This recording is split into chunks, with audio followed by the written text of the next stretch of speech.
Hello everyone, welcome back to Crypto News. We have a quick update for you guys regarding the Heather and Tucci case.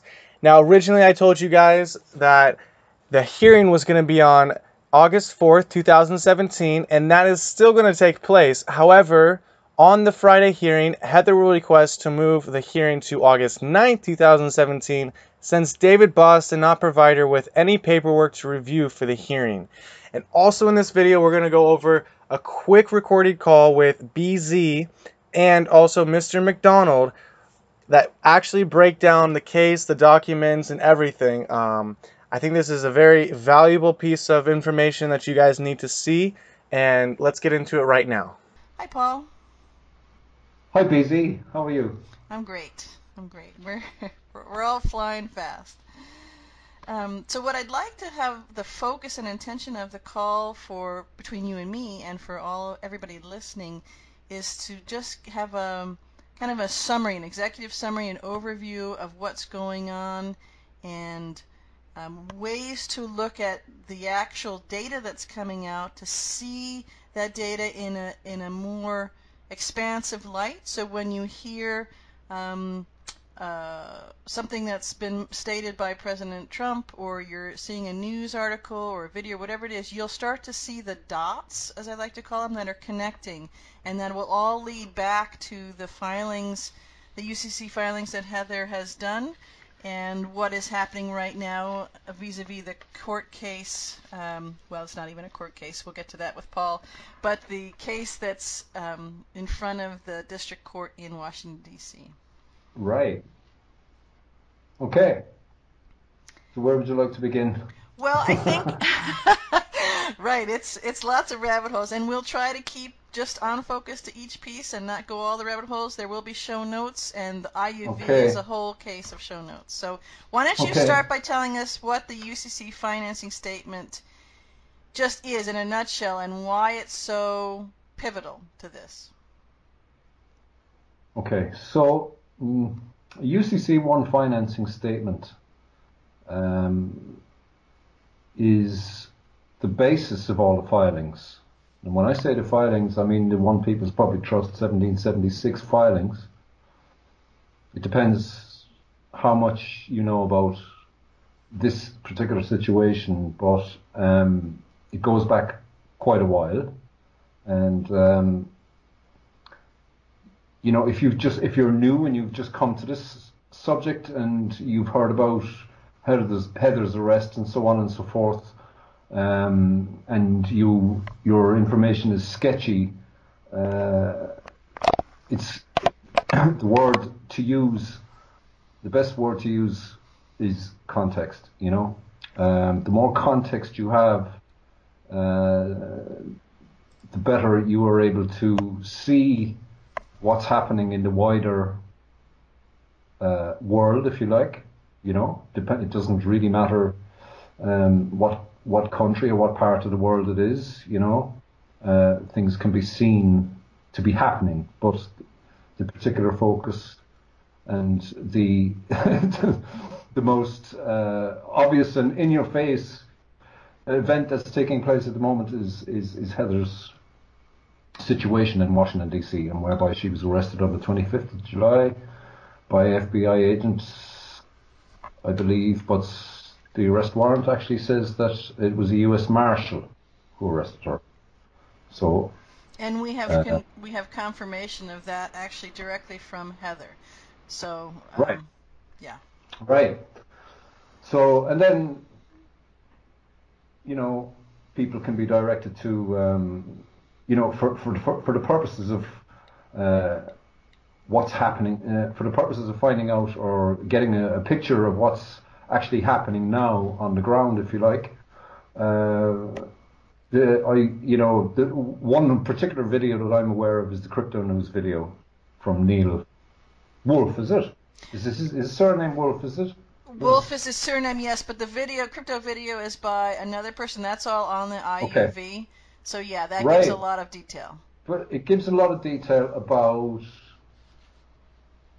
what was happening on the 31st of July at the U.S. District Court, 333 Constitution Avenue, Washington, D.C., when Heather had been detained at the local, I assume, Washington Metropolitan Police headquarters originally, and detained, and she had to be brought in front of a magistrate on the basis that the warrant that did eventually appear was a federal warrant, okay?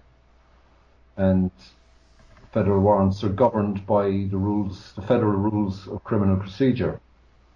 And you can look that up, and you can look up Rule 4, and you can look up Rule 9, and you can get a picture of what that arrest warrant is about, or at least how the rules which govern the issuance of the said warrant. Okay, so yeah. I was just going to say that particular warrant is out there. You'll see one that's out there that has circles all around it. Those are actually Heather and Tucci Giraffe's pencil marks. She's circling it for all the mistakes, all the errors, and all the inaccuracies that are. I haven't actually seen it yet. I was too busy looking at it. Yeah. Okay. Yeah. Well, and what would go with that then? The warrant itself. Oh yes. In the warrant it says you have the reason why this warrant has been issued. You see, there are various instances which you can mark, which describe what the reason why this warrant is being issued. Okay, so in this case it's indictment. Now there's an indictment. And that indictment is available on the PACER system, which I think anybody can open an account on the PACER system. I'm not that familiar with the American system, to be honest. I haven't been using it, directly every day as such. But that's important, to know that there's a context there. Okay, so the context is that the arrest warrant was issued by the U.S. District Court of the Eastern District of Tennessee. Okay. Ostensibly, on the face of it, regardless of any defects, or reasons why, or interference or whatever happened in the background while that warrant was being issued. Okay. Right. So you just examine it for what it is at face value, and it's obvious that there's an FBI investigation into certain things that happened, which are all detailed in the indictment. Now, the indictment itself, yes, I say it's available on PACER, but there's a copy of it out there somewhere on the net, which came out fairly rapidly after Heather's arrest, and that gives you an idea. Right, and I'll of the chart. Yes, Sorry. and I'll publish the one with Heather's circle notes on it. One other thing I do want to interject at this moment is that when I'm mentioning right now that Heather has told me this or told me that, those are or told us, that's direct physical on the phone communications from Heather to either myself individually or myself with other groups of people or other people on her team. So just so that you know that, and the notes of those calls you'll also see in the current status post. One of the things, Paul, if you would interject in here the statement that Heather made that this is now being taking as a political case, and how that's changing not only the atmosphere of what's happening, but what people will see evolving right this minute. Right, okay. I mean, let's take the phrase political case, that could have a number of contexts, okay? Well, context is a great word, and context is what Heather talks about context all the time. I mean, it's, you have to have a context of what it is. Now, how she sees it as a political case, I haven't really had a chance to speak to her about that, so I can only speculate about really what that actually means, but there are elements that make it a political case, if you like. For example, I mean, the fact of the matter is that prior to the hearing on the 31st of July, she instructed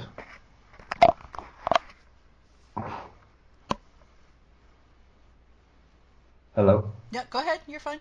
Can you hear me? Yeah, you're perfect. Keep going. You didn't cut me off and stop me from saying something. No. Right, well, let's say I happen to know that, she instructed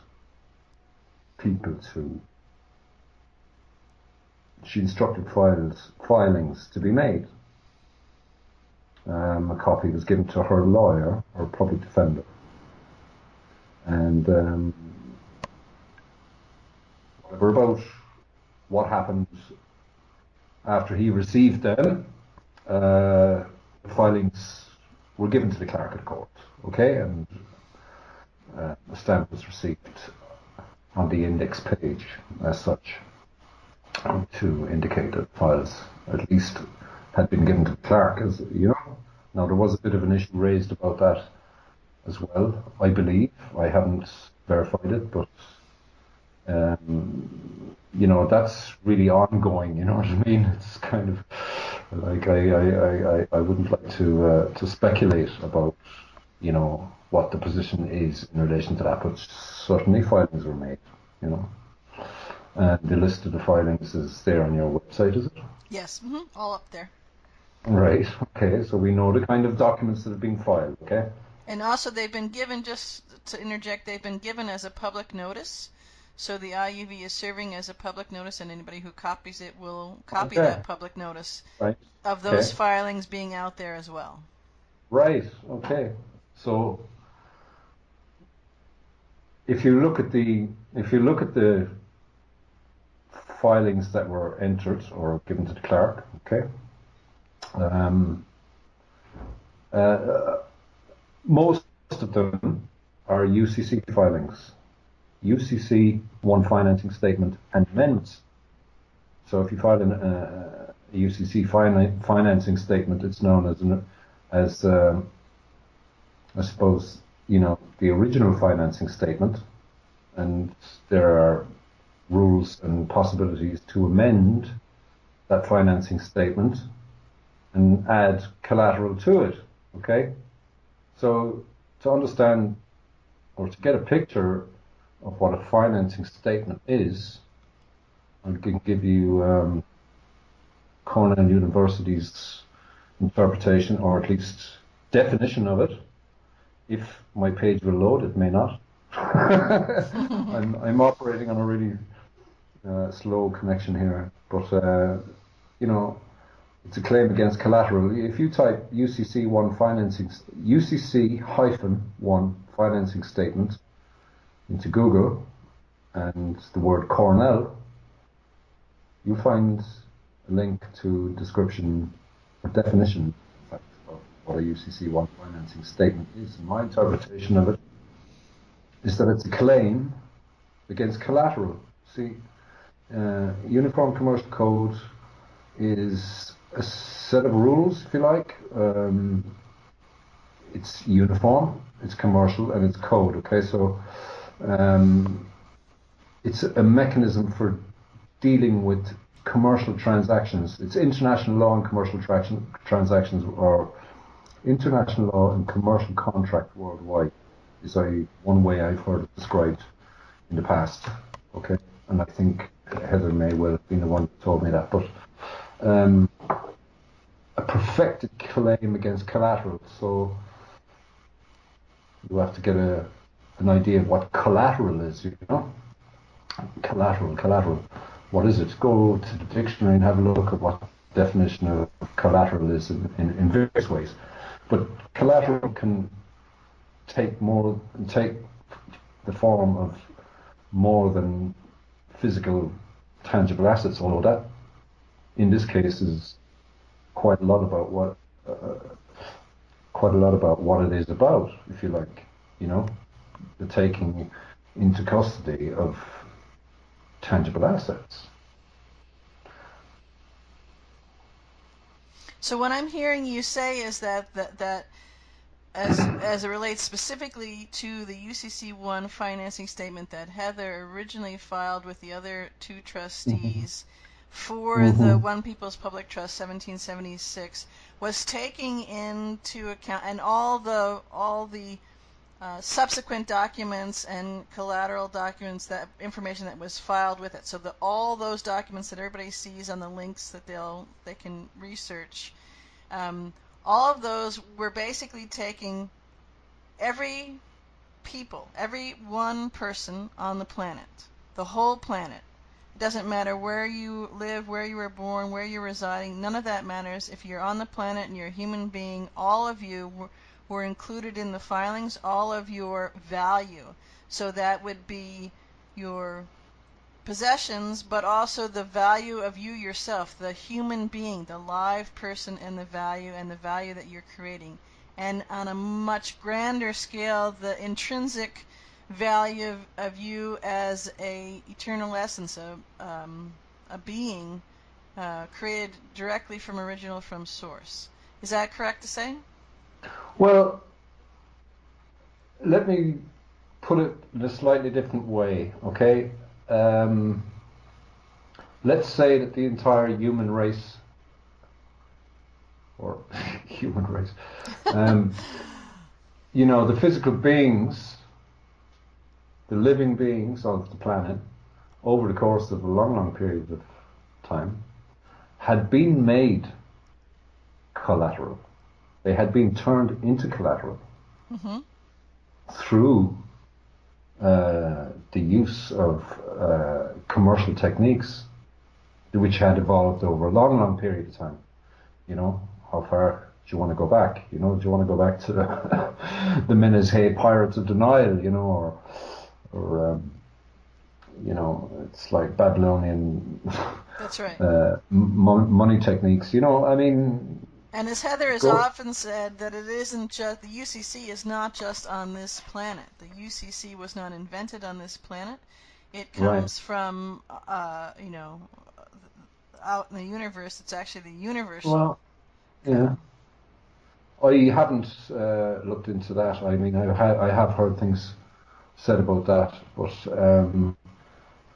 it strikes me that it's somewhat mathematical in nature, and mathematics is a big factor in how we discern how the world works, or how we have been used to,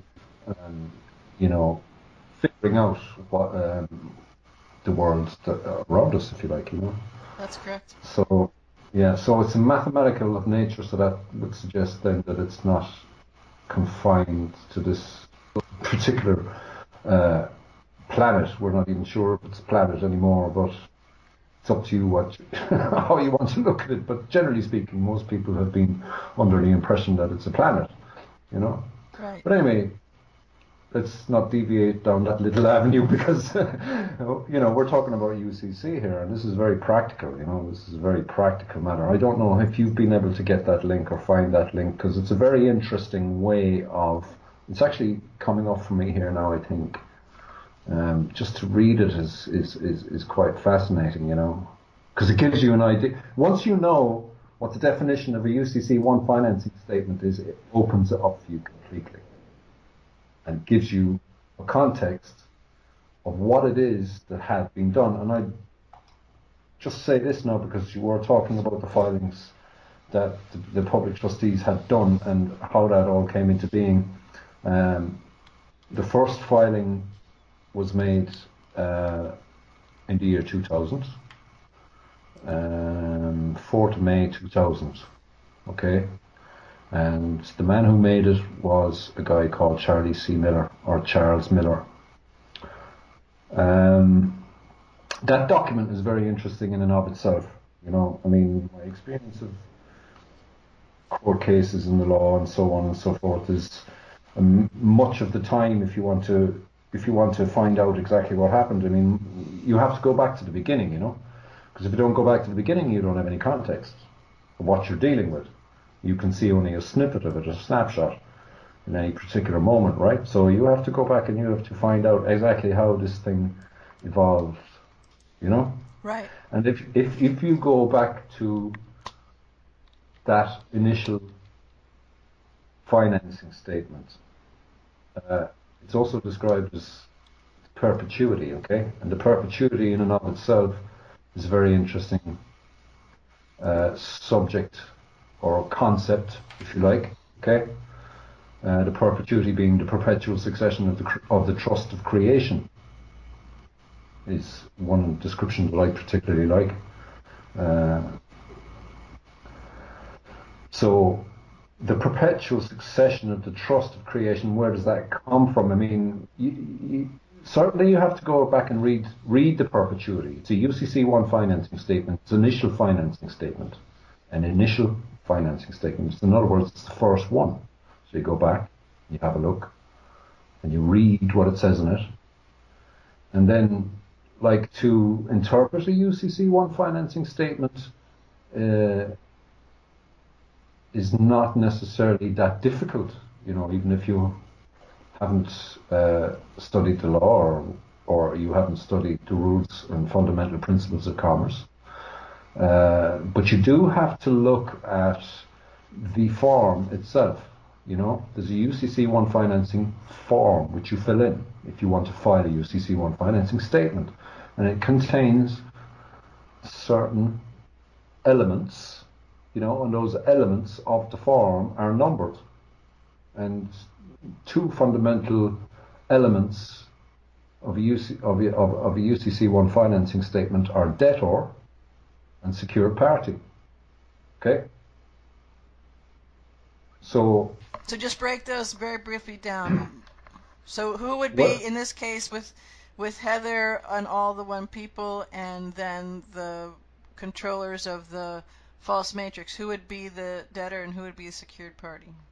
well, there were various debtors during the course of the filings which happened, you see, and the context comes from the entirety of the filings. Right. The first one, not the last one, not the middle one, but the entirety of them, and what came after the UCC1 financing statements, or the public trust filings, if you like. Yes. Okay, it's what came after that. Which is the IM documents and then the Well, factualized trust, right? well, you know, absolutely. The original due declaration and notice of factualized trust is the specific instant document in relation to the case that's happening in Washington, D.C. today. Okay, so that, and there's an original due declaration of issue by original depository as well, which goes with those two documents go together. The first document is 1 page. The second document's a number of pages and states specifically it involves the due cause, if you like, of the first document. Okay, so it's the first document is a summary, it's a due declaration and notice of a factualized trust, and then the second document, it goes a lot deeper into the hows and whys, what that document is. See? Mm-hmm. And all the UCC filings, the relevant UCC filings, are referenced in that second document. So when you read it, when you read the factualized trust and the second document that goes with it, everything is there. It points to everything that happened. Okay, and it starts out with the perpetuity, the original filing of Charles C. Miller in the year 2000, and all the subsequent filings, one by one, and they're all there referenced, you know. Now, yes, sorry. I just want to interject here. So let's put that aside for a second, and people can do their research. All the documents will be up there. But with Yeah, things there's one other thing that I just want to point out, okay, which is quite important here. You mentioned it just a minute ago, mm-hmm. and it's the term one people, okay, and that term comes from the Declaration of Independence 1776 in the first paragraph. Okay? When during the course of human events it becomes necessary for one people. One people.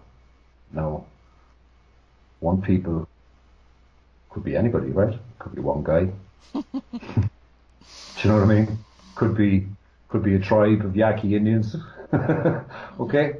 It could be, you know, the Irish, French, the Germans, you know, the Canadians, the Eskimos. One people, any people, okay? Any one people. Do you care to imagine? You know, so what they're laying down in the Declaration of Independence is a fundamental principle. You know, we take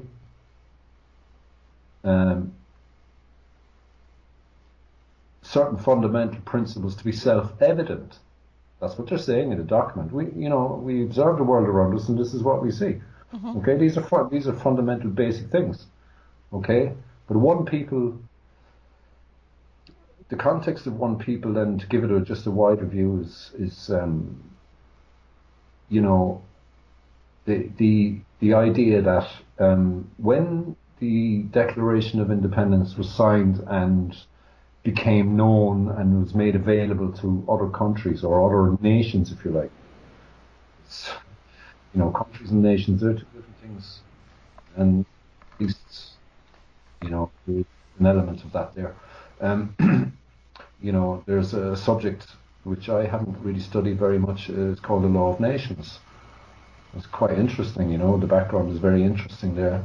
I heard a speech by a guy a little while back. He's a Canadian Indian, I believe, and he spoke very well about the Law of Nations and how it came to be. So we're going back a long, long time. However, the Declaration of Independence, 1776, I don't think there's any nation which rejected it, okay, as unauthorized or void or you know, nobody disputed it. Right. Okay? There's no dispute as to the Declaration of Independence, as far as I'm aware, and I don't think anybody would really, you know, I'm not sure that whether anybody rejects it or not, but it didn't seem to have been rejected by any nation formally, let's say. Right. Let's call it that. Okay? And therefore it's accepted that when it becomes necessary, when during the course of human events it becomes necessary for one people to do X, X, and X, or whatever it is, then they have the authority to do that, you know. So that's where the idea and the background comes for this term known as one people. And we are all one people, whether you like it or not, you know, our collective culture, whether it be on the planet or whether it be on a continent or a nation or anywhere else, one way or another, we're a collective all the time, always have been. Absolutely, and as you're seeing evidence right this moment, because this is just not Heather in the country of the United States in the court in D.C. This is actually the one people on the whole planet. What's unraveling and unfolding. When you just said a minute ago, you were talking about the Declaration. You were talking about no one around any country had formally. You said rejected. I was going to say rebutted it. So I just want to. That makes me want to come to a question that's very often asked or thought of if it isn't asked, and that is, well, why did you know? How do we know that this was accepted? How do we know all the filings, the One People's Public Trust 1776 filings, and all of the subsequent filings that came after them, which are all correlated and all collated and collected in the factualized trust? So that's an inclusive document of everything, now with the indexes that have been published as well, and the stamp from the D.C. court, which is no small matter. That means that that means that they're it's in. No small matter, you can say that now again. Okay. Underline exclamation point highlighted in red. So with that, just a very quick thing. When people say, "Well, how do you know that this is so?" and and the question or the answer comes up of being unrebutted and Yeah. unrebuttable. Hmm. So if you could just take it very briefly, because we want to get to some other things and we're ticking along here in the time, just give us a sense of what the unrebutted is and the unrebuttable, as Heather used to say. Okay, so what you're talking about there is the fundamental principles of commercial law. Okay, and one of the fundamental principles is that an unrebutted affidavit is the judgment in commerce, and also an unrebutted affidavit is the truth in commerce. Okay. So I'm going to stop you for a second. So what you're saying in just clear English for people whose head are going, oh my gosh, I don't understand this UCC stuff. If Hmm. you put something forth and you file it in this area, and no one comes back and says this is wrong, or shows documentation how this is wrong, or files something else, or in any way, shape, or form, in a provable way, rebuts that. In other words, replies to what has been stated. If they're in the absence of anybody coming forth and saying you're full of it, Heather Ann Tucci Yeah. 4F, then in the Hmm. absence of that, it is so, because their silence has actually been their rebuttal to claim that it's so. Is that fair to say? Yeah. Well, the truth is unrebuttable. You know, commercial law is predicated on truth. Truth is the fundamental principle of commerce. And if well, the thing about a UCC one financing statement, let's say, is that, like, you know, you give everybody due and fair notice. Okay, 3 times due and fair notice is a fundamental principle as well, if you like.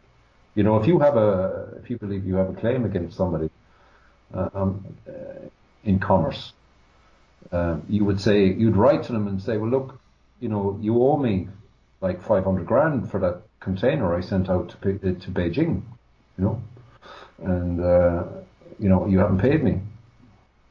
So you wait and you see 21 days and no sign of any reply. So you do it again, and then you do it again the third time. Okay, and once you've done it the third time, and again we're into fundamental basic ideas that if you dig down into them, they're like solid principles, you know. Yes. I gave you 3 times due and fair notice. I mean, I've done my due diligence. You know, I've done my due diligence, and I haven't had a reply from you. And on that basis, and at that particular moment, you have good cause to file a UCC1 financing statement against the collateral of that individual or entity or whatever it may be, for the purposes of obtaining due and fair remedy. Or at least this was the idea. Anyway, I'm talking about an idea that had been around for a long, long time, you know, in a commercial system now. Right. We're talking about a commercial system. And just so to interject here, commercial system, the UCC, a lot of people, well, now they've heard of it. Before they hadn't. And the UCC is it's the law of the land, inclusive. Actually, it's not just commerce. Actually, once you peel back the curtain, you'll see that it's the law of the land of all. But it's the banker's law of the land, and that's how they operate. So they know full well. The court knows full well. That's why Heather is such a hot mama potato right this minute. Whereas she's supposedly a guest of their fine establishment, they don't want to touch her because of, just as we said, that the claim has been perfected. It has not been rebutted, and they can't, any way they turn, any order they issue, anything that comes out will actually reveal numerous layers and levels and expansive areas of fraud and deceit and duplicity. Mm-hmm. Yeah, there is a lot. The position the situation as it stands is intense. You know, it's huge. It's huge. What's being said, what's being stated, like, and what's being claimed, you know, by various people. Like, I mean, when I say people, they're you really have to have a clear understanding of what was filed and the claim that was made to be able to say something like, well, that's a foreclosed entity. They no longer exist. They don't have any power. They don't have any assets. Okay, and if they think they have assets, well, they're delinquent in their operation in commerce. Because I have a financing statement here that says you're a foreclosed entity. Yes, and I just want to put in, you can see right now, going back to connecting the dots, look around and you'll see lots of different headlines right now. I mean, you had mentioned that John Kelly, General John Kelly, is now taking command of the White House Chief of Staff, so that would be an indication. I heard that from someone. I didn't hear that quite described like that. I mean, I heard that General Kelly was in the East Wing, wherever that is. He's now the White House Chief of Staff for President Trump. So. Well, I wish him very well, you know. But I mean, as far as a dot, that's important because it speaks to things that are going on behind the scenes. So. Right. Okay. I mean, I haven't quite looked into that because I've been focusing on other things, but you know, I'll look into that a little bit further and see what's behind that. Yeah, which reminds me actually, and I would appreciate anybody who could possibly have an insight or a comment or anything about it. And when I look at the warrant that was issued for Heather's arrest, I see on the left-hand side, top left corner, United States of America versus Heather and Tucci giraffe. Okay?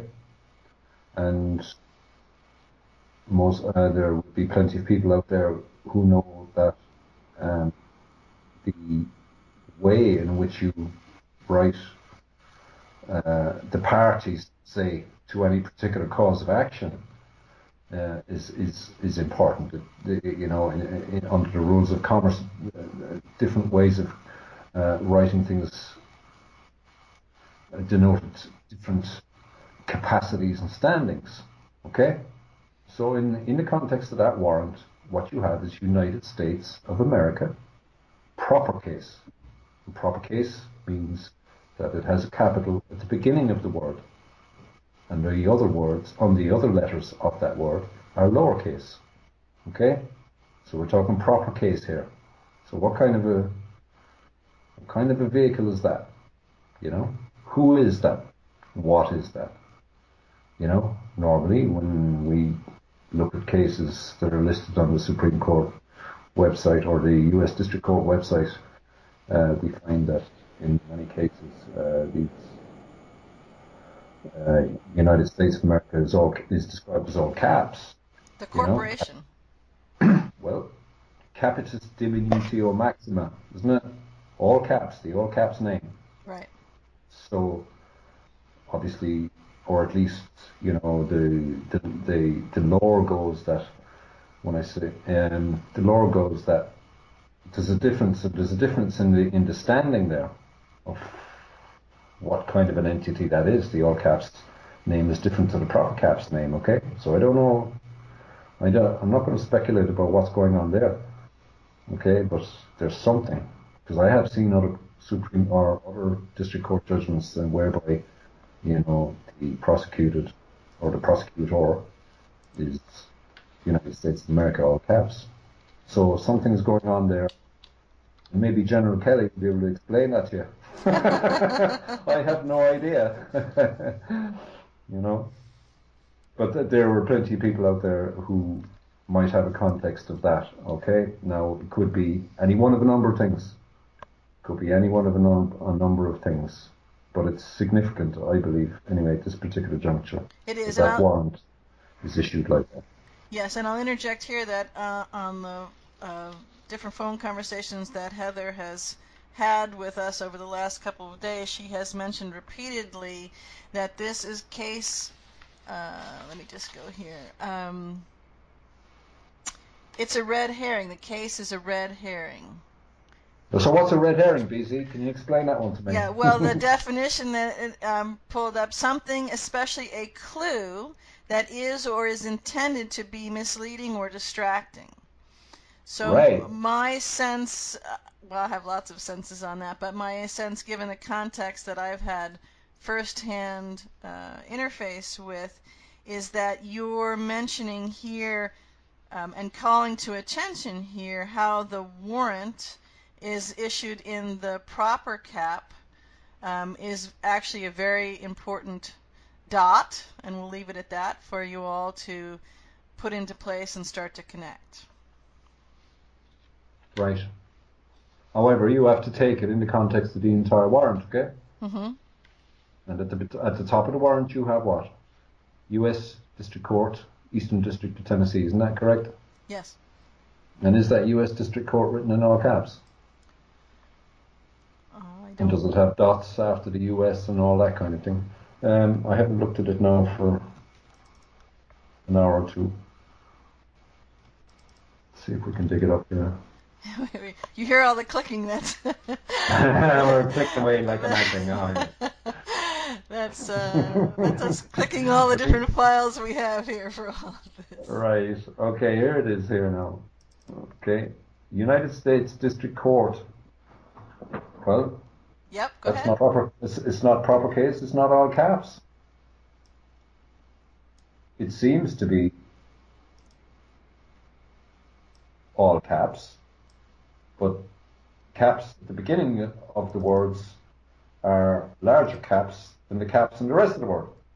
So this is a whole new ball game altogether. I've never seen that before myself, but obviously it's it's common. That's how they do it, and that's the form they use, and so on and so forth.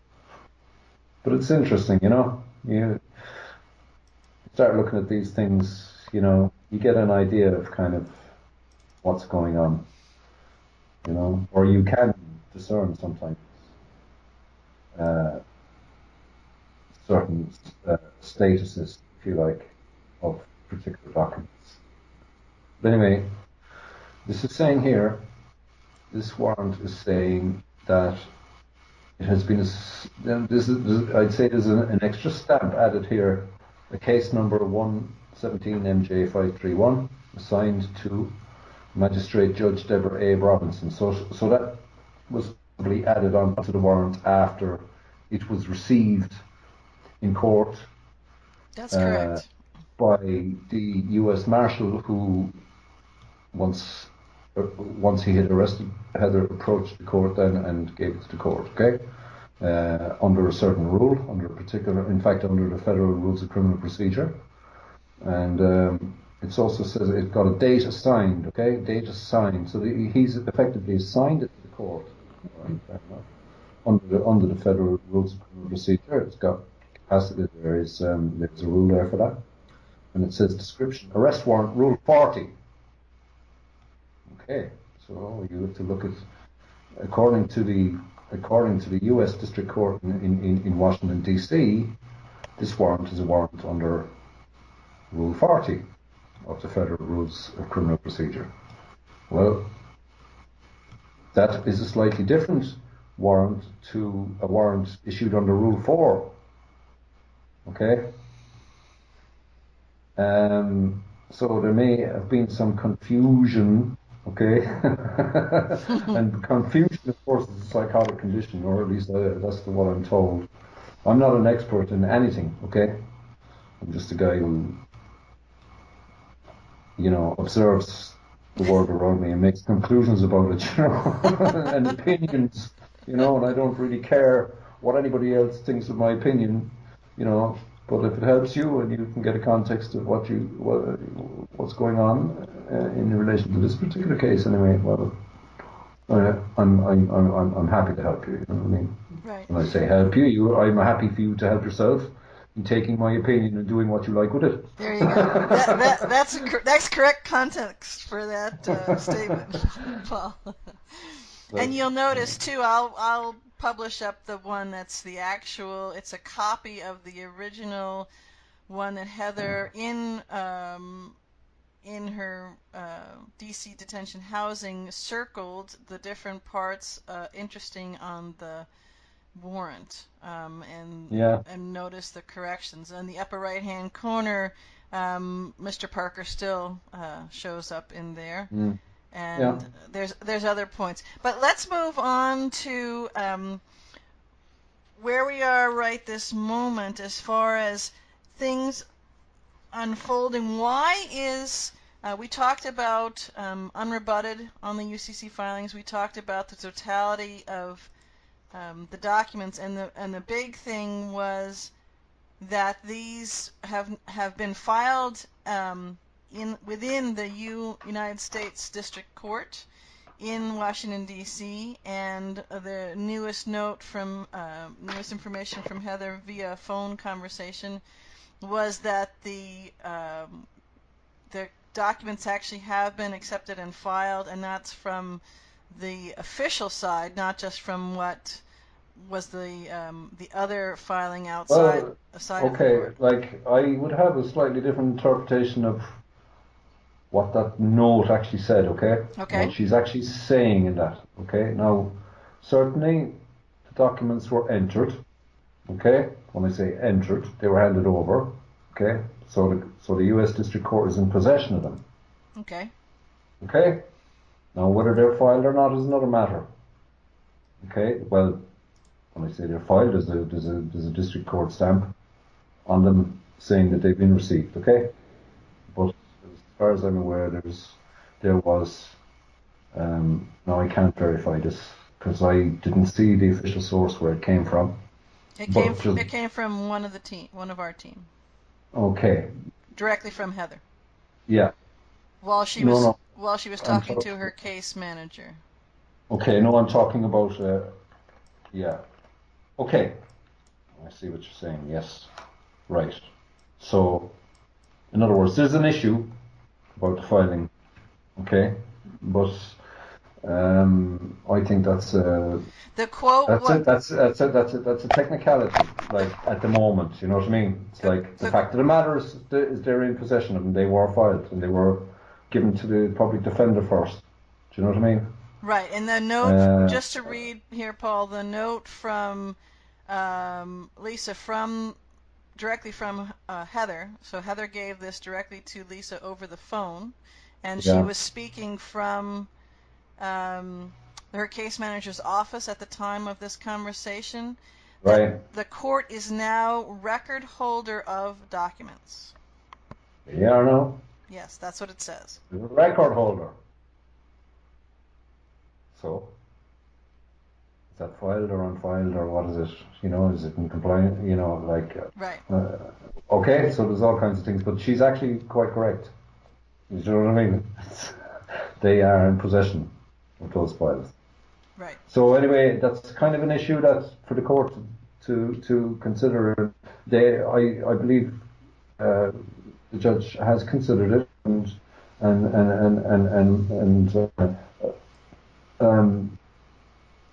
had taken cognizance of it, for want of a better word. Okay, taken cognizance of it and stated out clearly that yes, I'm aware, we're aware that the court is aware, like that certain documents were filed or requested to be filed, you know, and available a space to for the public defendant to inspect those documents, because obviously he couldn't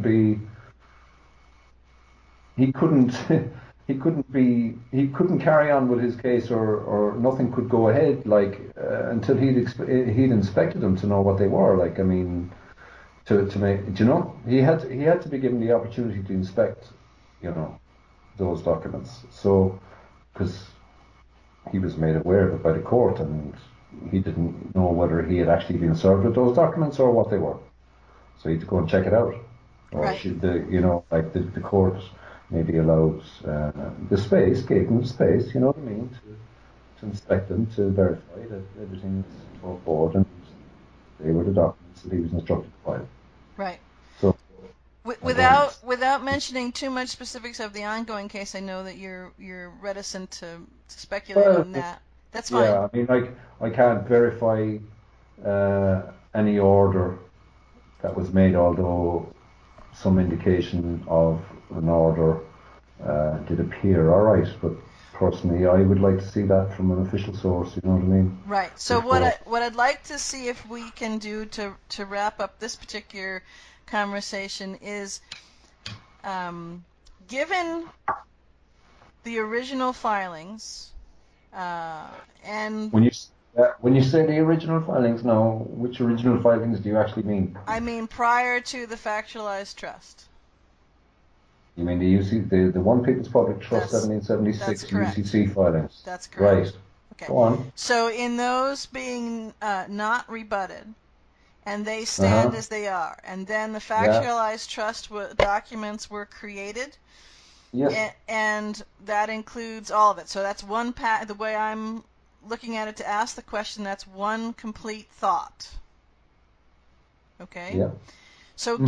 given that and the events that have unfolded with Randy and his access to his value, his actual funds in real money, Yeah. regardless of the different stories. So that came out, and then the factualized trust being the proof and documentation of the source of those funds.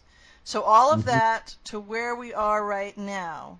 If you can Hmm. just give a very brief snapshot of what does that actually mean for where Heather is with the position. So normally if you get arrested, they ask you who you are, they ask you all of their legal terms, which actually is getting you to contract, all that. Heather has not done any of that, which is why it's been postponed these different times, and there actually hasn't been any quote-unquote meat of what's going on, and they have not shipped her off to Tennessee. Right. So if you could Okay. just give a brief summary of why.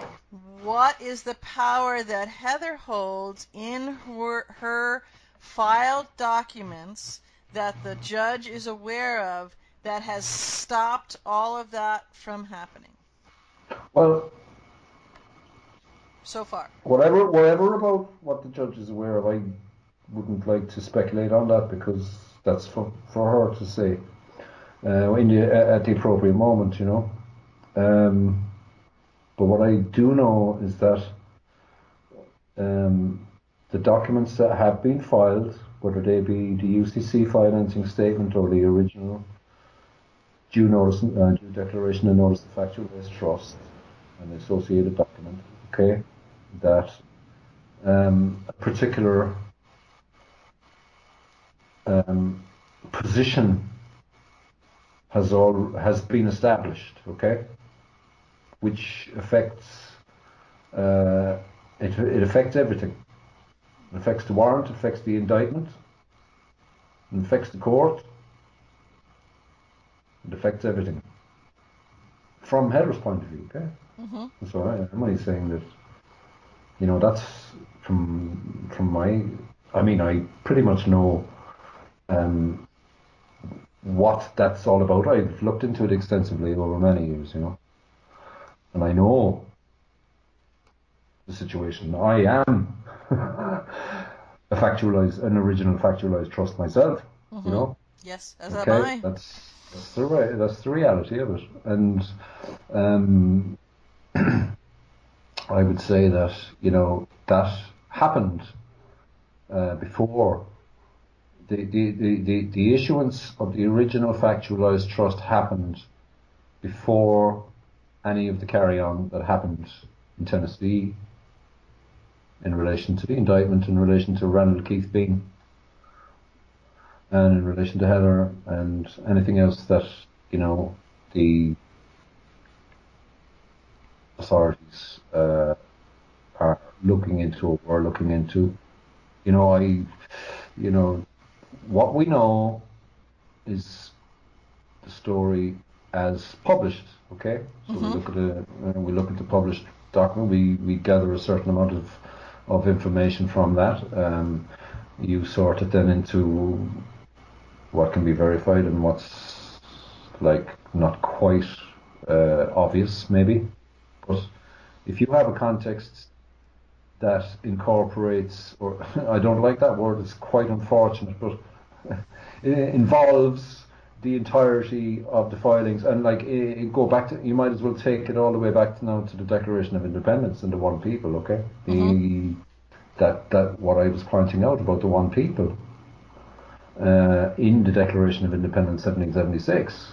If you take all that in context, you're getting into it's a huge amount of data and context and, you know, truth and fact, if you want to talk about facts, you know.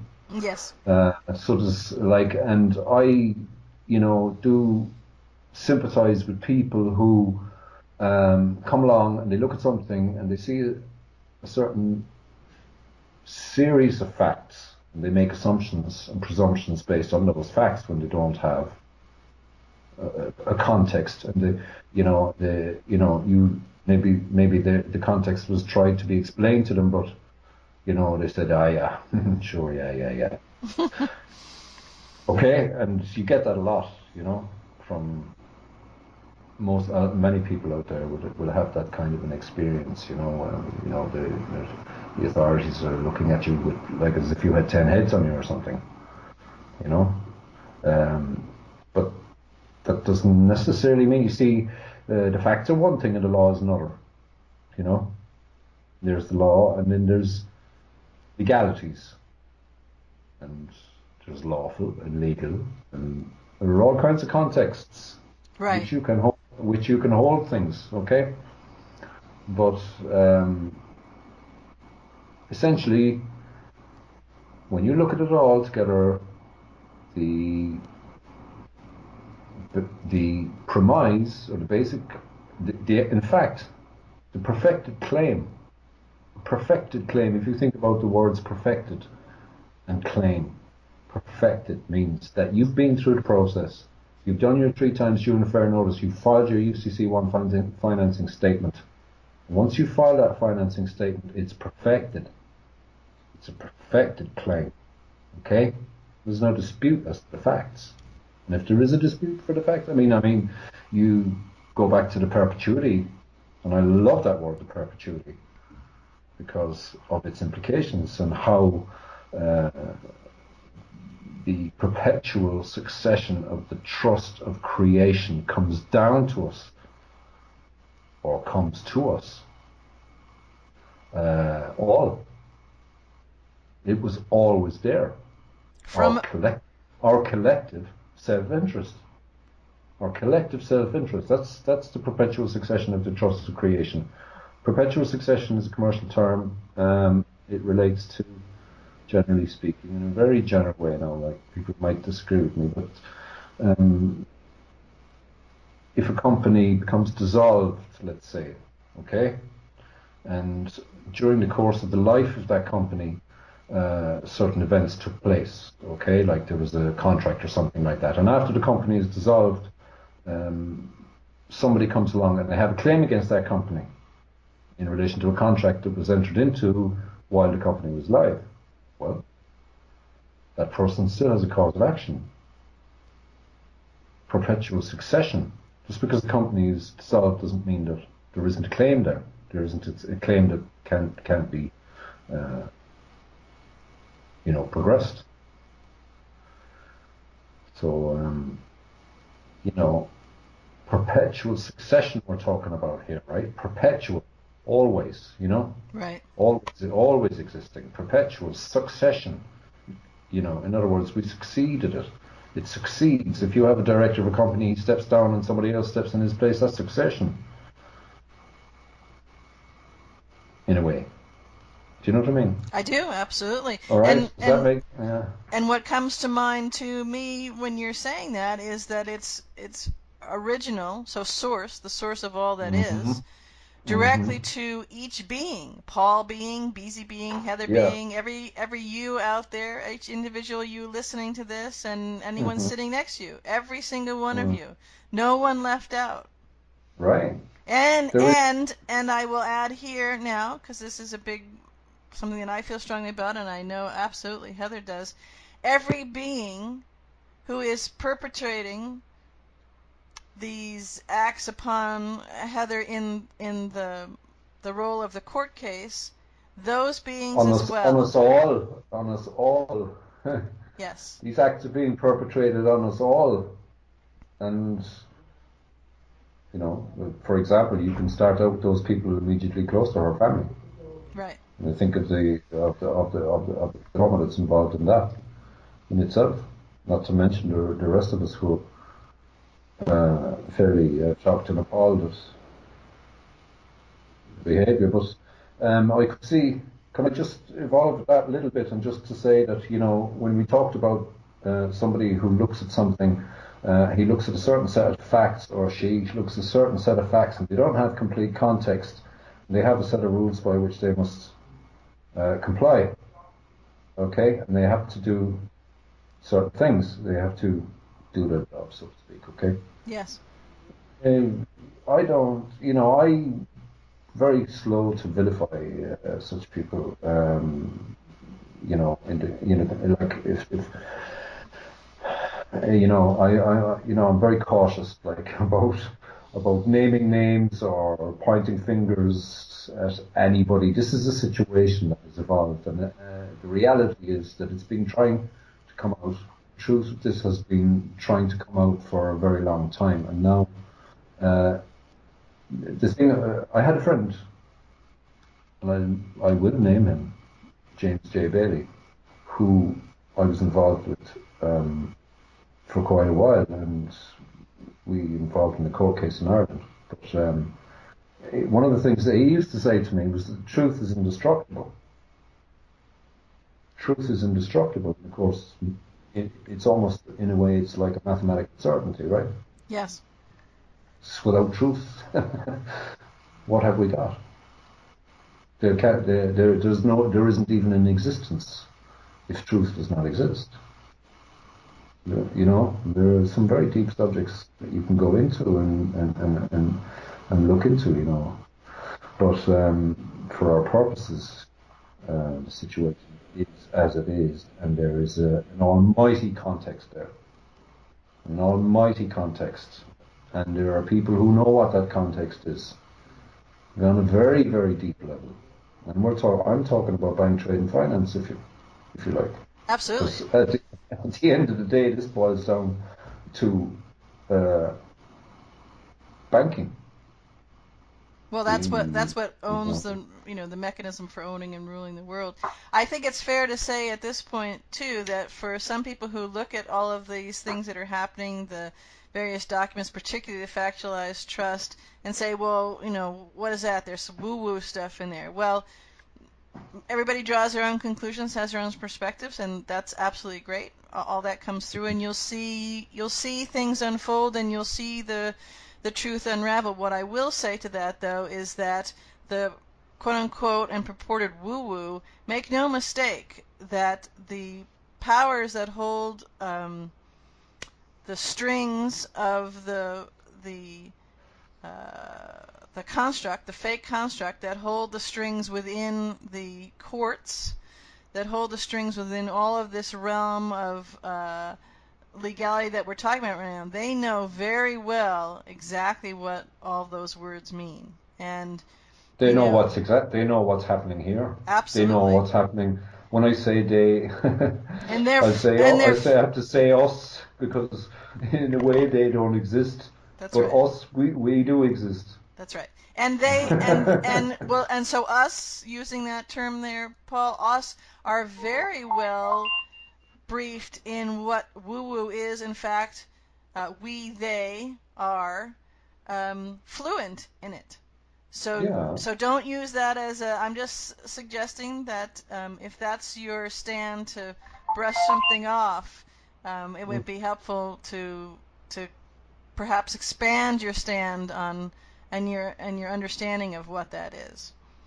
So let's wrap up here, Paul. It's a very big conversation, and this is just a little tiny piece of it. There is lots of information out there all over the internet. The IUV is Yeah. one place to give you information to look at. And I mean, I think it's important for people to tune into the best expert that they have, which is themselves, to tune into their own discernment, their own resonance meter, and feel into, not just using your head brain, but the heart brain, feel into what actually is going on and connect the dots. When you see things like Trump giving a speech and a quote in the very short speech just yesterday, August 1st, that prosperity is coming perhaps like we have never seen before. That's a dot. When you see a headline, and some of these that I'm referring to are all on the IUV, when you see a headline, Money Magazine just published the IMF to launch new form of aid with no money. That's a dot that relates to the IMF and the Bank of International Settlements being foreclosed on. They have no money, so they have to come up with a new form of aid that doesn't have money. So all of these dots are connected. It's just a way for people to start to look at things in a broader context, in a broader perspective of what they knew, and you will see things light up for you all over the place. That's right. And I think there are probably quite a number of people out there who are aware of the UCC one filing, or at least the UCC filings, and obviously are aware of Heather and who she is, okay, or at least what she's been involved in, let's say, and they might have even seen the documents and looked through them and said, I don't have the faintest idea what this is all about.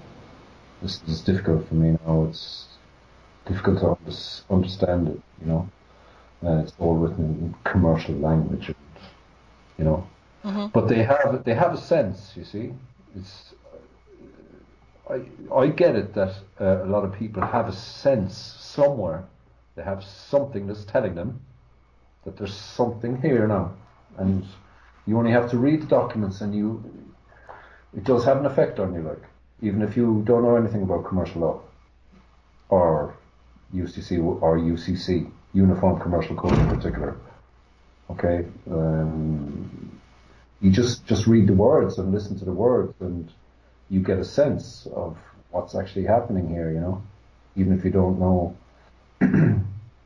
what a secured party is or what a debtor is. Right, because in reading those words and reading them out loud, you are setting up a toning between the energy and the actual ink on the paper that you're holding and reading, and the voice, the resonance of your own voice, your own being reading that. And in the confluence of those two things, you are setting up that knowing that's starting to come up with inside you, that's knocking on your awareness to look here. Yeah, I mean, the truth is speaking to you, like, that's the reality of it. The truth is speaking to your heart, and your heart is responding to it. Somewhere, somehow, something is telling you that there's something here. And of course, most people, at least many people in the Western world, if you like, are aware of an excruciating situation in terms of finances and how the system as it has evolved has reduced oneself to a state of something lesser than what you could possibly be, you know, restrictive in nature. Absolutely. You know, and like we call a spade, and it's written in the documents in big black letters like slavery systems. Okay? Slavery systems. Former and alleged slavery systems that exist now, or at least they used to exist. They still think they exist, but that's not the case. I mean, you're not a slave anymore. Right, it's time to have that awareness. 2013. You know, nobody has a claim against you if you're a living being. Nobody. I can prove it. I can prove that no corporation has any claim against you or I. And I think that question is going to have to be answered now. The United States District Court. But that's not for me to say how that argument is going to evolve or be argued, you know, let's say. The fact of the matter is, I mean, there's no doubt about the fact that the documents have been submitted. Those particular documents that are listed in the annex, the index of the annexes, they were given to the clerk with the intention that they be filed. That was the intention, that was the specific will of Heather and Tucci Giraffe. Reference name, Heather and Tucci Giraffe. Proper case. Do you know what I mean? Yes. So anyway, but that's an issue that it's not for me to decide who is going to argue what in relation to that. You know, that's the court's business. Great. And it's Heather's business. You know, so. I'd like to leave with this one thought for everybody. Don't worry so much about understanding all of the UCC, all of the legal documents, all of that. Tune into your own voice and do what you feel moved to do as far as getting information out, what you do understand, what you do feel, what you do know. And now is the time to understand within yourself that you are a creator being, you are an original being, a live human being, not a slave, none of those things. And now is the time to do what you feel moved to do in certain ways, to claim that, to stand up for that, to make a joyful noise about that. And as you watch and partake in all these things that are unfolding. Yeah. There's a document I can point you to, actually, that's written in a way that you can easily understand and get a context of, you know. And it's the original disclosure announcement that was made in 2012. Do you have a copy? I mean, I'm sure I sent you a copy of it. Yes. No, I've got a copy. It's already on the IEV. I will pull it out separately and put it right with this recording. That's a beautiful description of you know, the context of what has been done. Yeah. Okay. So we'll leave it at that. Thank you so much, Paul. We'll do another of these conversations, and we'll see what the wild ride unfolds for all of us. Thank you. Okay. You're welcome, BZ. Bye-bye. All the best. Bye now. Okay, so that was a phone call with BZ and Paul McDonald. Now, it was kind of a lot to take in. They go over a lot of information regarding Heather's case and the paperwork that's been filed. I actually had to watch this a few times to get a really good understanding of what exactly is going on. But if you guys have any questions, be sure to leave them in the comment section below, and I'll do my best to answer all of them. As always, you guys have a wonderful night, and thank you very much for keeping up with this and following along. Bye-bye.